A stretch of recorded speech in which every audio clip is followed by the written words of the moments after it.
What is up, everyone? Mousanz here. As you can hear, the audio in this video is a little weird. The reason being that I'm recording this on a cassette.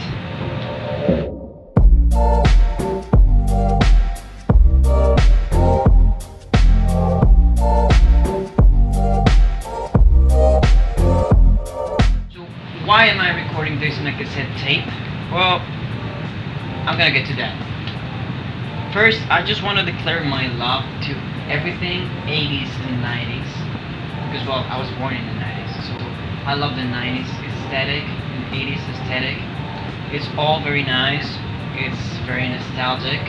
We all love it, right? We love it in music videos, we love it in TV shows, we love it in album artwork, we love it everywhere. But there's this thing I want to talk about right now. You know? Because even though we love the aesthetic and we love to romanticize all that kind of nostalgia, but there's one thing that people tend to forget, and that's the limitations that all the technology had during that time. For example, I'm recording the audio for this video on a cassette tape, and you can already hear that the quality is not very good. There's not a lot of low end, so my voice feels distant, feels a little weird. But if we switch to the modern technology, you can hear that my voice has a lot more body to it. You can feel more presence to it. That's something that we take for granted now. But even though they tried back then, they were not able to have an experience as involving, as real as we can now. What I'm gonna talk about right now is why we romanticize the past so much. I think it has a lot to do with the fact that we tend to see our present in a very bad light. Like, we're constantly being bombarded with bad news, with bad energies, bad vibes, whatever you want to call it. And really, it doesn't help the cause. Like, it does nothing to make us feel more enthusiastic about the future or even the present.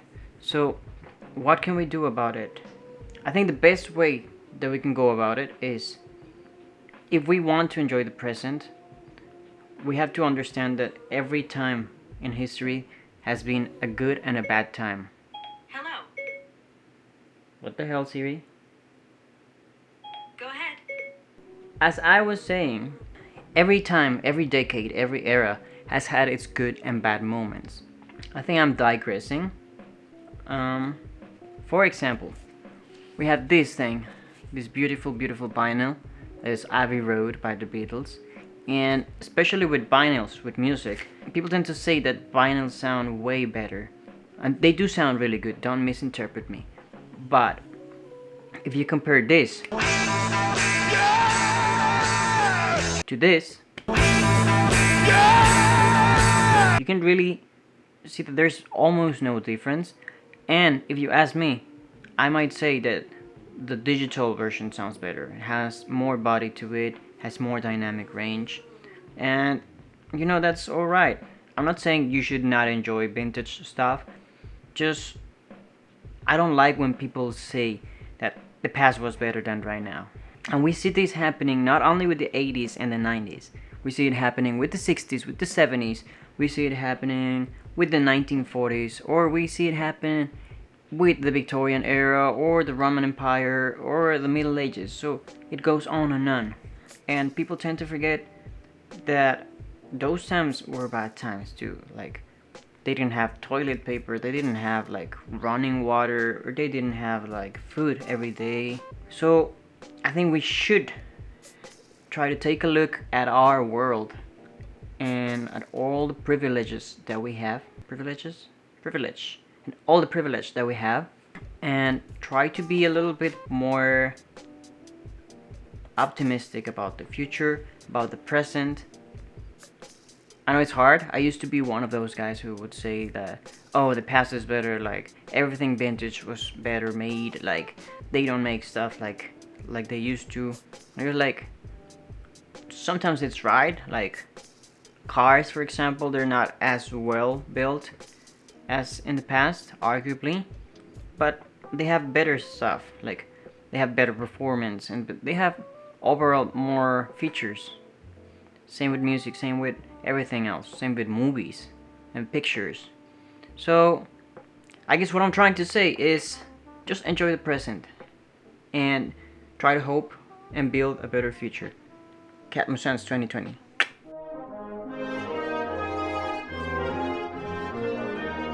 Oh, I'm just wasting tape, I guess, because this is been recording on tape. How am I recording on tape, you might ask?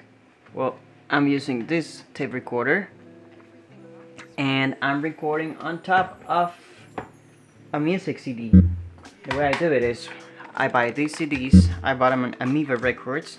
They were in clearance, and they were like 50 cents. And then I buy them, and I do a little hack that I learned online, which is you rip a little bit of tape, and you put them on both sides of the top part. You put it on top of the cassette.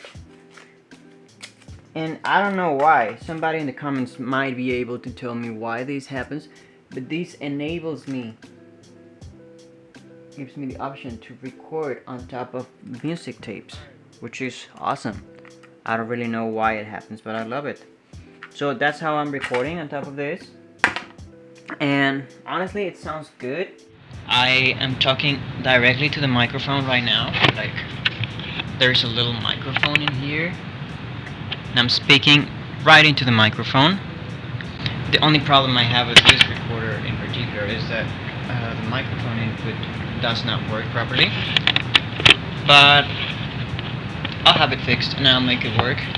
Because it's a cool thing. It's a cool addition to a vintage set of tools. In case I ever want to recreate the whole aesthetic. I don't know. I think I'm rambling. You know what's crazy? Donald Trump. We live in crazy times. Like, if you think about it, people are gonna be talking about this decade for a long time. Like, everything seemed to be going slightly normal until the 2010s hit. And then I don't know what the happened. Like, I'm trying to figure out how this girl, Caroline Conster, does this little thing where she can ramble about a bunch of stuff without being, like, awkward or weird. Well, she's kind of weird, but I don't know how she can do this thing where she can continue to talk about stuff, like, on and on and on, without, like, running out of topics of conversation. I already ran out of topics of conversation, like, 20 minutes ago. Do you ever wonder whatever happened to Kanye West, man? Like, he used to be a genius, and now he's a Kardashian. Kardashian? Okay, this thing is making me nervous. I hear it recording, and I feel like I'm rambling and wasting tape, which I am, of course, but damn, it's stressful. Halloween is almost here, and I'm most likely gonna be dressing up as Joaquin Phoenix's Joker, just like everybody else. It's interesting to see how everybody seems to be forgetting Jared Leto's Joker.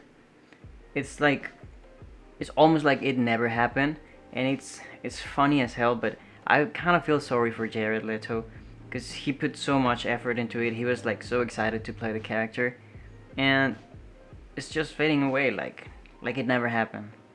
But that's studio interference for you guys. So if you ever own a studio and you're making like a superhero film, don't interfere with your directors. Like, just let them do their thing.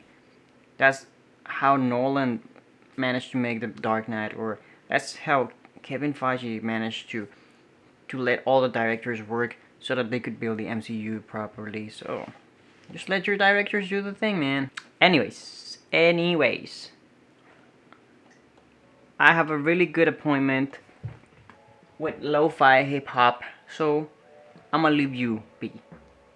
I'm gonna let you finish whatever you're doing, and I am going to live now. My name is Mousanz. This was some random rambling that I wanted to post just because I'm bored and I want to post videos. Till the next one.